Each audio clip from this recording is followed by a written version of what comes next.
এসে দাঁড়াইলো। অমনি সময় দাদা বলে, বলুন দাদা। দাদা বলরাম যখন ডাকছে কানাই কানাই কানাই, দাদা বলরামের কথাতে সাড়া দিয়ে কানাই এসছে, জিজ্ঞাসা করছে, দাদা তুমি আমায় ডেকেছ?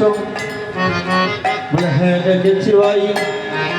দাদা তুমি আমায় কেন ডেকেছ? বলে শুনো, আমরা তো প্রতিদিনই রং বিরঙের খেলা খেলি রে,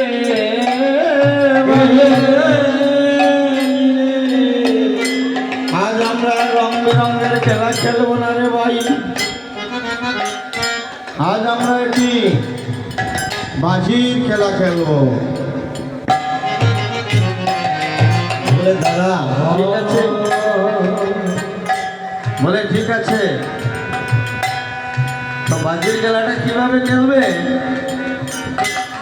দাদা বলরাম বলছে, সেই বাজির খেলাটা নিয়ম আছে, নিয়ম অনুযায়ী খেলতে হবে। কি নিয়ম? বলে হাতে হাত রেখে খেলতে হবে, আর চুকে চুক রেখে খেলতে হবে।